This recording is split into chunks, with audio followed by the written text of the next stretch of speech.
누가복음 8장 40절부터 56절까지 말씀 우리 한 절씩 함께 교독합니다. 제가 먼저 읽습니다. 예수께서 돌아오심에 무리가 환영하니 이는 다 기다렸음이로라.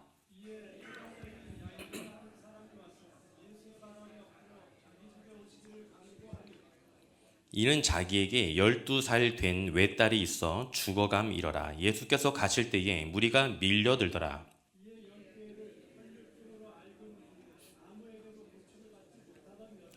예수의 뒤로 와서 그의 옷가에 손을 대니 혈루증이 즉시 그쳤더라.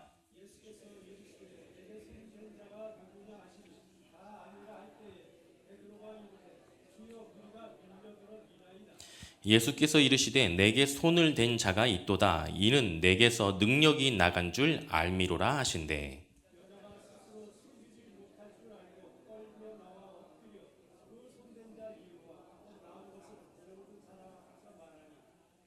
예수께서 이르시되 딸아 내 믿음이 너를 구원하였으니 평안히 가라 하시더라.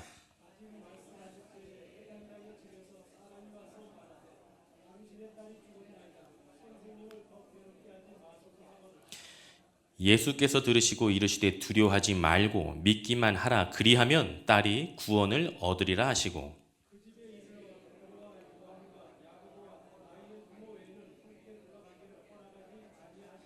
모든 사람이 아이를 위하여 울며 통곡하매 예수께서 이르시되 울지 말라. 죽은 것이 아니라 잔다 하시니 예수께서 아이의 손을 잡고 불러 이르시되 아이야 일어나라 하시니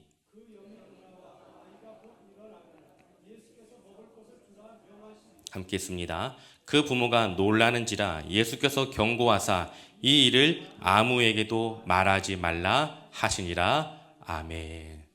할렐루야. 아멘. 우리 옆에 계신 분들과 이렇게 인사 나눠볼게요. 새해 복 많이 받으세요. 새해 복 많이 받으십시오. 네. 1부 예배 때 광고하다가 제가 혀를 깨문 이유를 여러분 아시겠죠? 광고가 그 어느 때보다 많았는데 꼭 기억하시고 해당되는 부분들이 있으면 꼭 기억하시고 참석해 주길 부탁드립니다. 여러분 갈릴리 호수 동편 거라사인의 땅, 그 땅에서 잠시 머물었던 예수님이 갈릴리 가버나움으로 돌아오셨습니다.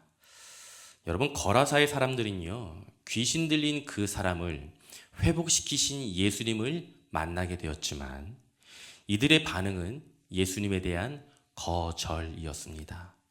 여러분 이들에게 중요한 것이 무엇이었습니까? 회복과 치유가 아니었어요. 이들에게 중요한 것은 재물, 돈이었습니다. 예수님과 함께 있으면 또 다시 돼지떼를 잃을 것 같은 그런 경제적인 손실이 있을 것이라고 생각하였고 그 결과 예수님께 제발 우리의 곁을 떠나달라고 간곡히 부탁하였던 것이지요. 결국 예수님은 거라사인의 땅을 떠나 갈릴리 가버나움으로 돌아오시게 되었습니다. 예수님께 제발 떠나달라고 부탁하였던 이 거라사의 사람들과는 달리 가버나움의 사람들은요 예수님의 오심을 환영하였습니다. 그 이유가 무엇이죠? 예수님의 오심을 기다리고 있었기 때문이에요. 거라사의 사람들 그리고 가버나움의 사람들 모두가 다 예수님을 만났지만 이들의 반응은 서로 너무나 극명하게 달랐습니다. 바라고 소망하는 것은 이 자리에 있는 우리 모두가 다시 오실 예수님을 간절히 기다리며 하나님께 예배드리는 이 자리를 천국 가는 그날까지 소망할 수 있기를 예수님의 이름으로 축원드립니다.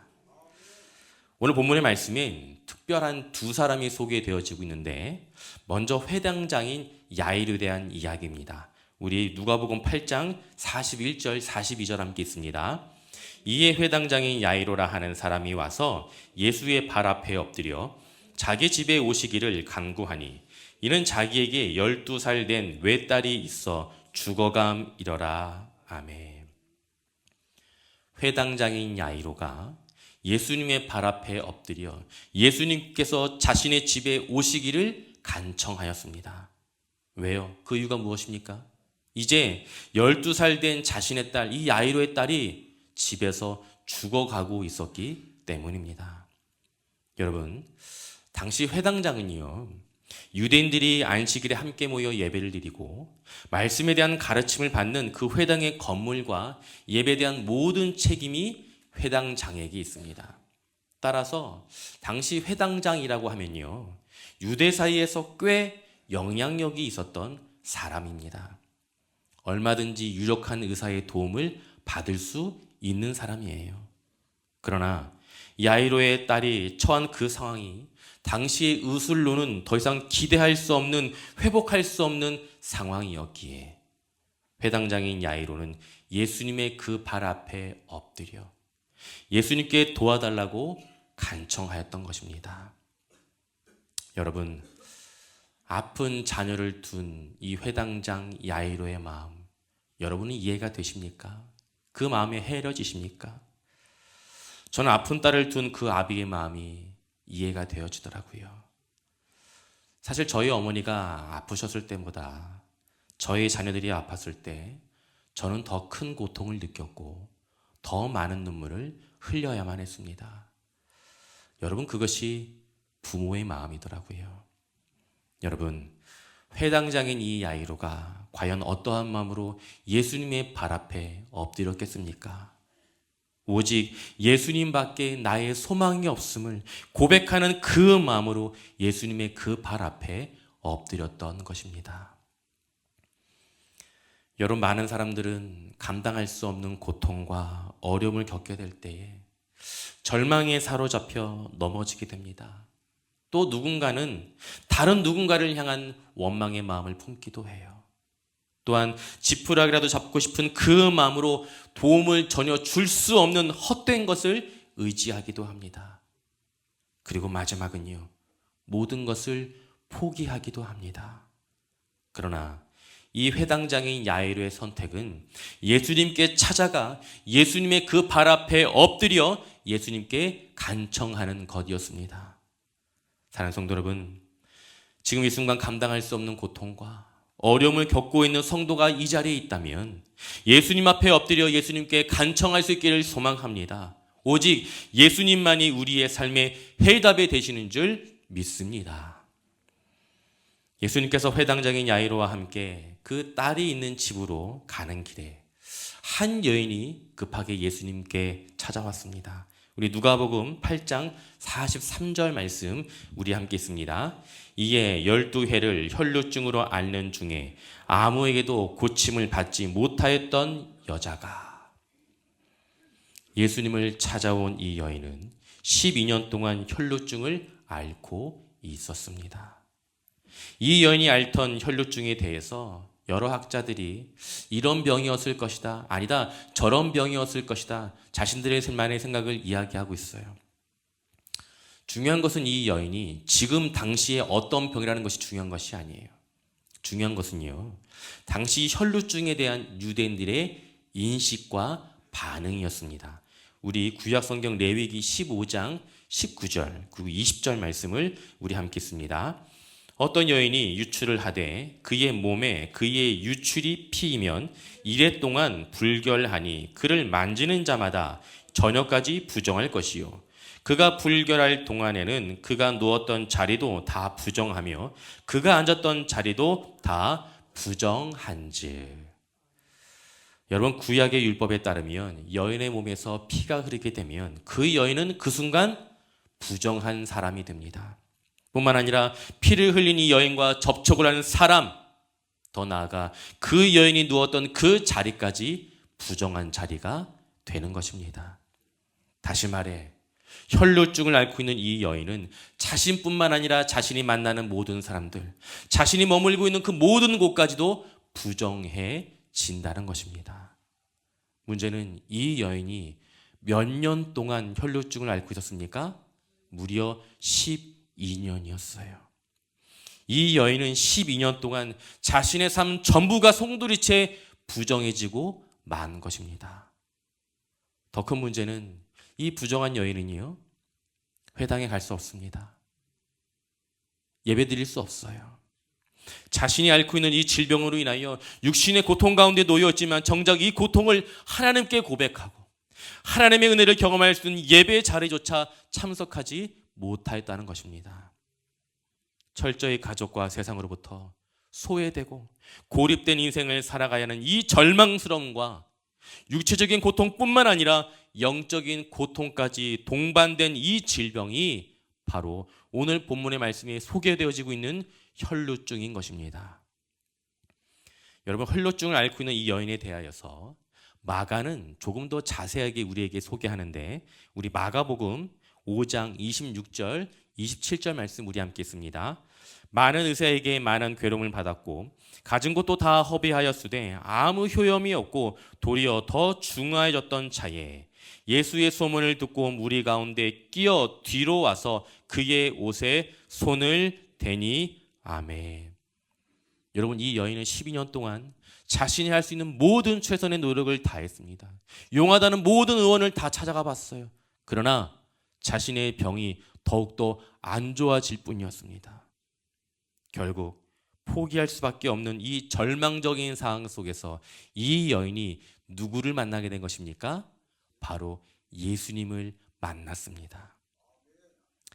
그런데 이 여인은요, 차마 예수님 앞에 설 수가 없었습니다. 왜일까요? 이 여인은 부정한 사람이기 때문이에요.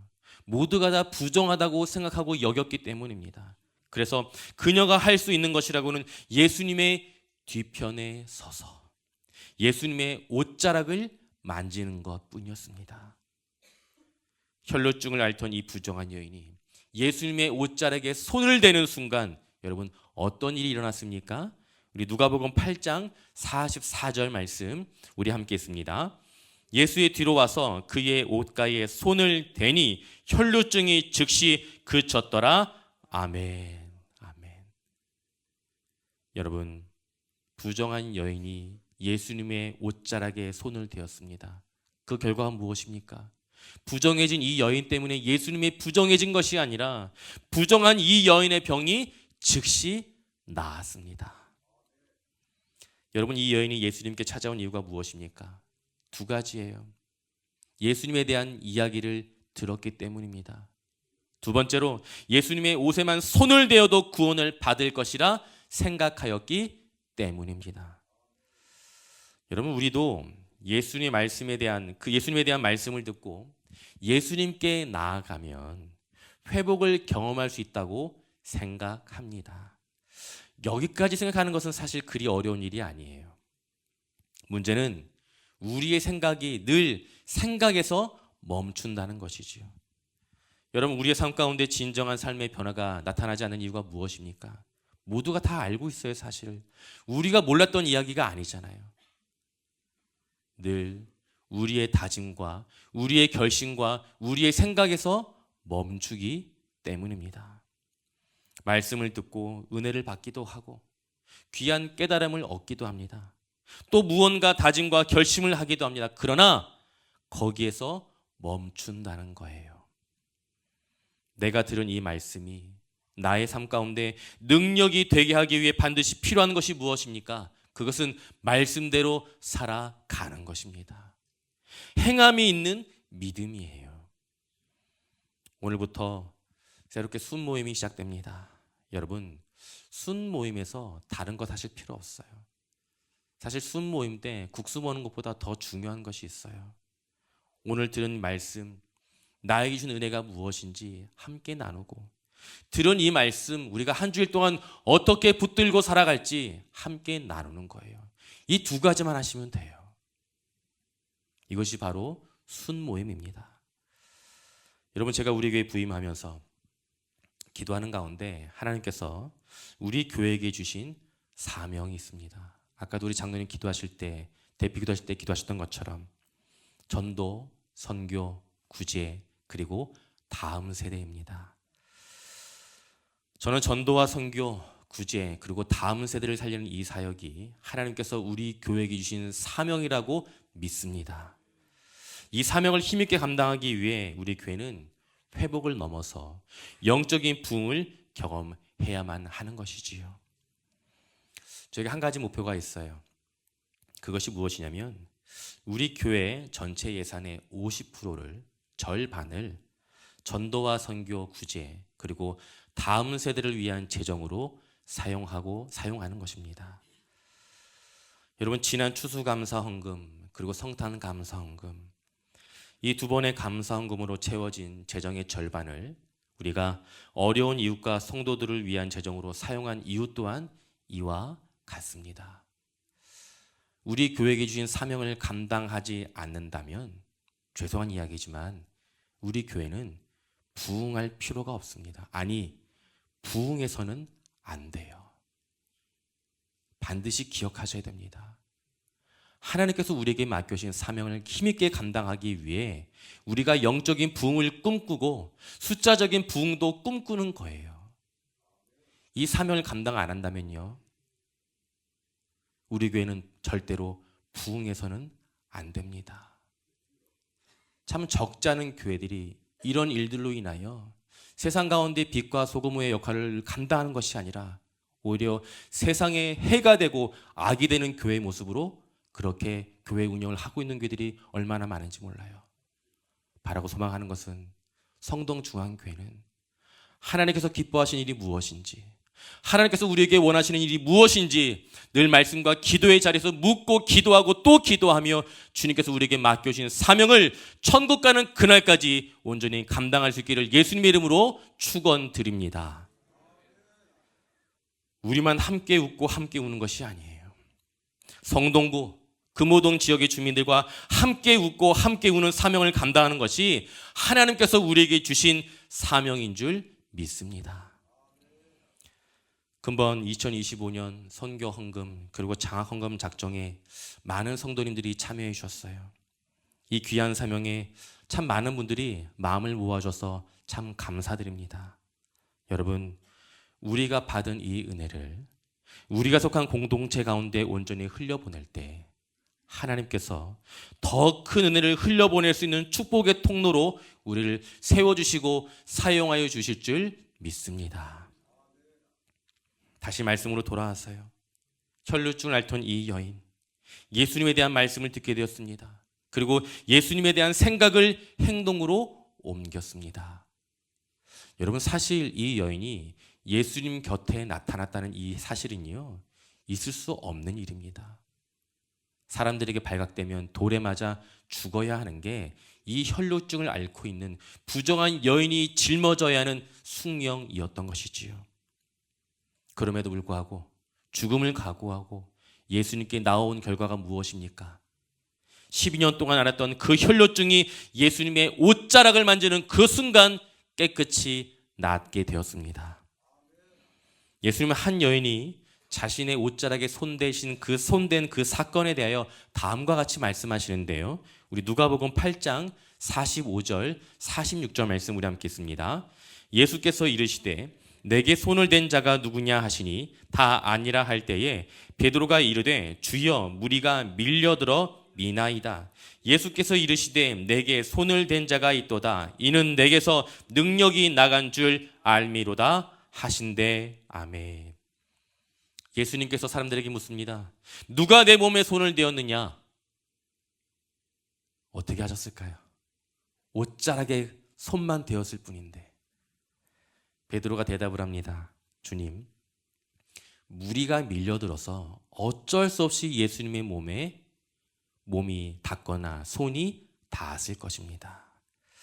여러분, 이 베드로의 답변을 통해 우리가 알 수 있는 한 가지 사실이 있는데 그것이 무엇일까요?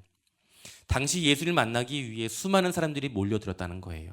그리고 예수님의 몸을 만지기 위해 의도하지 않았지만 수많은 사람들이 몰려들다 보니까 자연스럽게 예수님의 몸과 몸이 닿았던 사람들도 있고 예수님의 몸에 손이 닿았던 사람들도 있었다는 것입니다. 그런데 예수님의 몸에 손을 댄 사람은 혈루증을 앓고 있는 이 여인만이 아니었다는 거예요. 수많은 사람들이 예수님의 몸에 닿았지만 병고침의 역사는요, 모두에게 일어나지 않았습니다. 여러분, 예수님의 옷자락을 만졌다고 해서 병고침을 얻게 되는 것이 아니에요. 만약에 예수님의 옷자락을 만졌다는 이 사실로 인하여 병고침을 받게 되었다면 지금 우리 이 자리에 앉아있을 그런 이유가 없습니다. 예수님의 옷을 찾으러 지금 이스라엘 가야 돼요, 지금. 여러분 그렇습니까? 여러분 능력은 옷자락에서 나온 것이 아닙니다. 능력은 이 여인의 믿음에서 비롯된 거예요. 중요한 것은 믿음입니다. 내가 예수님의 옷자락에만 손을 대어도 구원을 받을 것이란 이 믿음. 여러분 이 믿음이 이 여인의 질병을 치료한 것입니다. 여인은 예수님 앞에 엎드려 예수님의 옷자락에 손을 댄 이유, 그리고 예수님의 옷자락에 손을 댄 그 결과 자신의 병이 나았다는 사실을 그 자리에 있는 모든 사람들에게 고백하였습니다. 그렇다면 예수님께서 이 여인에게 하신 말씀은 무엇이었을까요? 우리 8장 47절, 48절 우리 함께 했습니다. 여자가 스스로 숨기지 못할 줄 알고 떨며 나와 엎드려 그 손에 댄 이유와 곧 나은 것을 모든 사람 앞에서 말하니 예수께서 이르시되 딸아 내 믿음이 너를 구원하였으니 평안히 가라 하시더라. 아멘. 아멘. 딸아 내 믿음이 너를 구원하였으니 평안히 가라. 여러분 이 말씀 이전에도 한번 우리가 함께 묵상한 일이 있는데, 여러분 예수님은 이 말씀을 이전에도 비슷한 상황 가운데 놓인 한 여인에게도 동일하게 말씀하신 적이 있습니다. 우리 누가복음 7장 50절 말씀 우리 함께 봅니다. 예수께서 여자에게 이르시되 내 믿음이 너를 구원하였으니 평안히 가라 하시니라. 아멘. 죄를 지은 이 한 여인이 예수님 앞에 엎드려 눈물로 예수님의 발을 적시고 자신의 머리털로 그 발을 닦고 자신이 준비한 옥합에 담긴 그 향유를 예수님의 발 앞에 쏟아 부었습니다. 그때 예수님께서 하신 말씀이 내 믿음이 너를 구원하였으니 평안히 가라. 사랑하는 성도 여러분, 우리의 삶 가운데 찾아오는 이 절망의 순간을 맞이하게 될 때 우리에게 필요한 것이 무엇입니까? 그것은 예수님께서 나를 구원하여 주실 것이라는 바로 이 믿음입니다.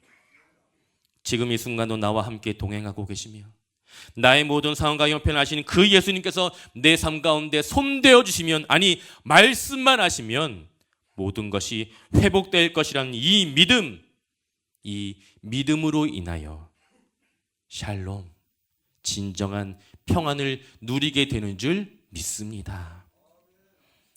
예수님의 옷자락에 손을 댄 이 여인으로 인하여 그 자리에 모인 사람들이 감동과 감격에 사로잡히게 된 그 순간 한 가지 안타까운 소식이 들려왔습니다. 그 소식은 회당장인 야이로의 딸, 그 딸이 죽었다는 소식이었어요. 우리 본문 8장 49절 말씀 우리 함께 읽습니다. 아직 말씀하실 때에 회당장의 집에서 사람이 와서 말하되 당신의 딸이 죽었나이다. 선생님을 더 괴롭게 하지 마소서 하거늘. 여러분, 자신의 딸을 살리기 위해 예수님의 발 앞에 엎드린 회당장 야이로, 이제 예수님을 모시고 죽어가는 그 딸을 위해 이제 자신의 집으로 가고 있었는데, 자신의 딸이 죽었다는 이 소식을 듣게 된 그 야이로는 그 순간 어떤 생각을 하게 되었을까요? 왜 하필 중요한 이 상황에 이 여인이 찾아와서 귀한 시간을 지체하고 낭비한 것일까? 이 여인은 사실 죽을 병도 아닌데, 급한 것은 당장 죽어가고 있는 내 딸인데, 이 여인만이 아니었다면, 아니 내가 조금만 서둘렀다면 우리 딸이 예수를 만나 회복할 수 있었을 텐데. 여인에 대한 원망의 마음, 예수님에 대한 서운한 마음, 그리고 자신을 향한 이 자책의 마음으로 야이로의 마음 가운데 고통과 절망이 밀려왔을 것입니다. 그러나 예수님은 야이로에게 다음과 같이 말씀하십니다. 누가복음 8장 우리 50절 말씀 함께 있습니다. 예수께서 들으시고 이르시되 두려워하지 말고 믿기만 하라. 그리하면 딸이 구원을 얻으리라 하시고. 아멘. 예수님께서 야이로에게 말씀하십니다. 두려워하지 말고 믿기만 하라. 그리하면 딸이 구원을 받을 것이다. 아멘. 사랑하는 성도 여러분, 두려움과 절망의 순간 우리가 마지막까지 끝까지 포기하지 말아야 할 것이 무엇입니까? 그것은 믿음이에요. 무엇에 대한 믿음입니까? 지금 이 순간도 하나님께서 나와 함께하고 계시며 이 모든 사건들을 통하여 일하시고 역사하신다는 바로 이 믿음입니다. 행여나 내가 계획한 대로 일이 이루어지지 않고 모든 것이 어그러져 버린 상황 속에서도 우리 하나님께서 손만 대어주시면, 아니 말씀만 하시면 모든 것은 합력하여 선을 이루게 된다는 바로 이 믿음입니다. 사랑하는 성도 여러분, 혹여나 아직도 지난날의 실수와 잘못으로 인하여 후회와 아쉬움 가운데 사로잡혀 있는 성도님들이 이 자리에 계십니까? 그 마음 또한 하나님께 내어 맡길 수 있기를 소망합니다. 나의 실수로 인하여 어그러진 모든 것들은 하나님의 섭리 가운데 반드시 회복되어지는 줄 믿습니다. 야이로의 딸이 죽었다는 소식에 많은 사람들이 울며 통곡을 하였습니다. 그 상황 속에서 예수님께서는 야이로의 딸에게 다음과 같이 말씀하십니다. 우리 누가복음 8장 54절 55절, 그리고 같은 본문의 말씀 마가복음 5장 41절 42절 말씀을 우리 함께 읽습니다. 예수께서 야이로의 손을 잡고 불러 이르시되 아이야 일어나라 하시니 그 영이 돌아와 아이가 곧 일어나거늘 예수께서 먹을 것을 주라 명하시니 그 아이의 손을 잡고 이르시되 달리다 굼 하시니 번역하면 곧 내가 내게 말하노니 소녀야 일어나라 하심이라. 소녀가 곧 일어나서 걸으니 나이가 12살이라. 사람들이 곧 크게 놀라고 놀라거늘. 아멘. 예수님께서 야이로의 딸에게 말씀하십니다. 달리다 굼, 달리다, 소녀야 굼, 일어나라. 소녀야 일어나라. 예수님께서 말씀하시는 그 순간 정말 기적처럼 죽었던 이 아이가 살아났습니다. 여러분, 우리는 이와 같은 기적이 동반된 이 말씀을 묵상할 때마다 예수님께서 병든 자를 고치시고 죽은 자를 살리시는 이 말씀을 묵상할 때마다 이런 생각을 하게 될 때가 있어요. 하나님, 우리는요. 하나님, 저는요. 하나님, 우리 가정은요. 하나님, 우리 교회는요. 우리는 언제까지 기도하며 기다려야 하는 것입니까? 지금 이 순간도 질병의 고통으로 인하여 정말 절망스러운 삶을 보내고 있는 성도들의 가정이 있어요. 1년, 2년, 아니 수년째 여전히 기도하고 있지만 여전히 차도가 없어요. 하나님, 언제까지 기도하며 기다려야 되는 것입니까? 언제까지 기도하며 기다려야 하는가? 이 질문에 대하여 오늘 본문의 말씀은 예수님께서 말씀하실 때까지라고 우리에게 이야기하고 있습니다. 사랑하는 성도 여러분, 우리의 기도는 예수님께서 말씀하실 때까지입니다. 예수님께서 나에게 말씀하실 때까지 우리는 기다리며 기도하는 거예요. 저희 가정의 큰아이가 아프기 시작한 때부터 저희 가정은 이 아이를 위한 기도의 끈을 놓지 않고 있습니다. 정말 작년부터였죠. 정말 기적과 같은 은혜로 이 아이가 건강이 조금씩 회복되고 이제 바깥 활동을 할 수 있게 되었지만 사실 아직 이 아이를 위한 기도는 아직도 현재 진행형입니다. 언제까지요? 언제까지 이 아이를 위해 저는 기도해야 되는 것입니까? 저의 마음 같아서는 이 아이가 회복될 때까지예요. 그것은 저의 마음의 소원이고요. 그러나 오늘 본문의 말씀은 우리에게 답을 주고 있어요. 언제까지 기도해야 됩니까? 하나님께서 말씀하실 때까지. 그때까지는 인내하고 기다리며 하나님을 기대하는 마음으로 소망을 잃지 않고 기도하는 것입니다. 하나님께서 말씀하시면 반드시 회복과 치유의 역사가 일어나게 되는 줄 믿습니다. 말씀을 정리하겠습니다. 오늘 본문의 말씀은 우리에게 믿음이 있어야 한다고 이야기합니다. 어떤 믿음입니까?